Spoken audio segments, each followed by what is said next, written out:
Wel, croeso chi unwaith eto i'r Gell. Dwi wedi cilio'r ardd, mae chydig bach yn hwyrach heddiw. A dwi chydig bach yn hwyrach yn gosod hwn i fyny am y mod i wedi bod yn recordio oedfa ar gyfer y Sul yn y Capel. O'n i ddim os ydych chi'n gyfarwydd ar rhigol bach Saesneg oedd ni arfer i deud yn iard yr ysgol pan oedden ni'n blant. Sticks and stones may break my bones, but words will never hurt me. Oedden ni'n ei ddeud os oedd rhywun wedi galw enw arno ni neu deud rhywbeth cas wrthon ni. Wrth gwrs, da ni gyd yn gwybod mae celwydd noeth ydy'r rhigwm bach yna. Mae geiriau yn brifo, a maen nhw'n gallu aros efo ni a gadael creithiau dwfn yn ein calonau. Mae yna rym yn yr hyn da ni'n ei ddeud a'r ffordd da ni'n ei ddeud o. Mae hyn yn wir pryd da ni'n meddwl am eiriau gwleidyddion, a'r hyn maen nhw'n ei ddeud wrth am beth da ni'n cael ei wneud a beth da ni ddim yn cael ei wneud, a mae geiriau nhw'n gallu... Wel, maen nhw'n fywyd neu farwolaeth weithiau yn dydyn nhw y dyddi yma efo'r cyfarwyddiadau am y pandemig. A da ni'n gwybod hefyd os di plentyn yn galw plentyn arall yn ffati neu rhywbeth tebyg yn yr ysgol, wel, o hwnna'n gallu aros a mae'n gallu gadael i ôl. Ar y llaw arall, mae geiriau hefyd yn gallu iachau. Maen nhw'n gallu adeiladu. Mae gair o werthfawrogi, gofal nyrs neu feddyg yn yr ysbyty yn mynd yn bell y dyddiau yma, dydy. A clywed llais rhywun dros y ffôn neu ar FaceTime yn gallu codi calon yng nghanol unigrwydd yn ysyr dyddiau yma. Rwan, os ydy yn geiriau ni'n gallu cael effaith a dylanwad, beth am eiriau a llais Duw? Pa effaith mae llais Duw yn ei gael? Cred y Cristion ydy fod Duw wedi siarad yn arbennig yn y Beibl. Da ni weithiau'n cyfeirio at y Beibl fel i air o. Ac yma hwnnw yn portreadu Duw yn gweithredu trwy ei lais. Mae'r Beibl yn agor efo'r darlun o Dduw yn dwyn trefn allan o anrefn efo'i eiriau. Yr oedd y ddeiar yn afluniedd y gwag ac yr y tywyllwch ar wyneb y dyfnder. Ac ysbryd Duw yn ymsymud ar wyneb y dyfroedd. A dywedodd Duw bydded goleuni a goleuni a fi. Dychmygwch fyd heb oleuni, heb liwiau, heb las na choch, na phorffor, na melyn, na gwyrdd, na gwyn, na hyd yn oed du. Mae geiriau Duw yn greadigol. Mae yn deud am y pethau'n digwydd. Mae'r salmydd yn deud, trwy air yr arglwydd y gwnaed y nefoedd a'i holl lu trwy anadl i ennau. Ac yn fanau mae'r salmydd yn cysylltu geiriau Duw efo'i anadl a nerth ei anadl. A mae hynny'n awgrymu mae geiriau Duw sy'n rhoi bywyd. Fedrwch chi'm siarad heb ddefnyddio'ch anadl a gwelwn fel gyrodd Duw eto, nid yn unig yn llunio pobl trwy air, ond hefyd yn anadlu bywyd fewn iddyn nhw. Lluniodd yr arglwydd Dduw ddyn o lwch y tir ac anadlodd yn ei ffroenau anadleinius a daeth y dyn yn greadur byw. Ond nid rhywbeth a fi ydy'r gair yma. Mae hefyd yn cynnal pob peth a'i air nerthol, medde llythyr at yr Hebreaid. Mae'r bydysawd yn parhau i fod am fod Duw'n parhau i lefaru. Bob dydd mae'n siarad y cyfan i fod o'r newydd, fel ag y gnath o yn y dechreuad. Does dim eiliad pan nad ydy Duw yn siarad a phob dim yn ddibynnol arno mwyn parhau mewn bodolaeth. Mae'n air dibynadwy.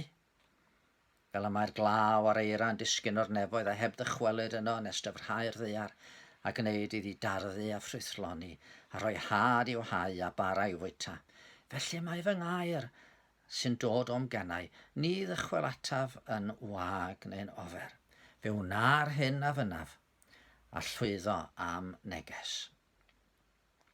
Ond rhag yn bod ni'n meddwl mae jyst rhyw rym amhersonol, rhywbeth cyffredinol iawn ydy'r gair.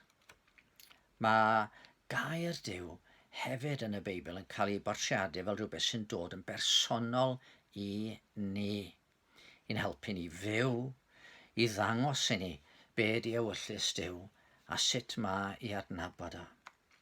Nid ar fara yn unig y bydd rhywun fyw, ond ar bob gair sy'n dod allan o ennau Duw. Mae'r salmydd yn dweud, mae dy air yn llusern i'm traed ac yn oleuni i'm llwybr. Hynny yw, mae'n siarad efo ni mewn ffordd ymarferol. Mae'n sôn am y fywyd. Mae'n sôn am werthoedd bywyd, be i anelyn bywyd tuag ato. Sut da ni am fod. Dyna pan bod myfyrio yn y Beibl yn gymaint o fendith ac yn gymaint o help i ni. A nid jyst rhoi rheolau yma Duw fel rhyw gyfarwyddwr yn rhoi instruction manual i ni. Ond dyma'n tad sydd eisiau i ni brofi bywyd a phrofi llawenydd. A dyna pan bod sôn am oleuni yn y greadigaeth yn harwain ni i feddwl am oleuni yn ein calonnau. Y Duw a ddywedodd Llywyrched goleuni o'r tywyllwch a lewyrchodd yn ein calonnau i roi ni oleuni'r wybodaeth am ogoniant Duw yn wyneb Iesu Grist. Mae siarad yn rhoi bywyd i ni. A'r bywyd hwnnw nid jyst yn bywyd materol. Trwy air yr arglwydd, da ni'n gallu cael bywyd ysbrydol a pherthynas a Duw ei hunan. Y cwestiwn mawr i ni ydy, a da ni am wrando arno fo. O'n i'n sôn ddoe yn bod ni weithiau eisiau troi'r mute button arnodd. Oherwydd bod llais Duw yn dod mewn ffordd sy'n yn gwneud ni chydig bach yn anghyfforddus, neu falle'n hynod o anghyfforddus. Tybed be di'n ymateb ni os di Duw yn siarad efo ni. A wnawn ni droi ffwrdd, neu a wnawn ni ddeud fel y disgyblion gynt, o arglwydd, at bwy yr awn ni, gen i ti y mae geiriau bywyd tragwyddol. Gadwch chi ni weddio.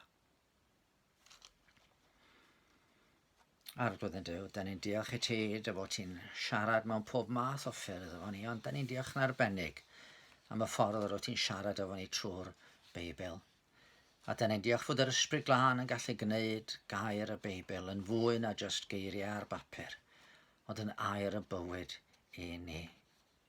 Da ni'n sylweddoli bod y geiriau i gyd yn cyfeirio ni at Iesu Grist ac at ogoniant di sydd i weld yn wyneb yr arglwydd Iesu Grist.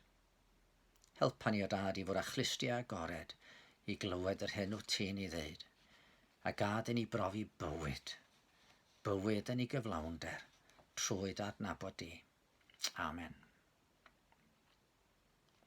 Ond mae Sadwrn fory, felly diwrnod o orffwys a wedyn mae'r oedfa bore dydd Sul yn mynd i ddod fel arfer, lle dwi yn sôn eto am raidd ar ei gyfarfod yr arglwydd Iesu Grist yma ar y ddaear.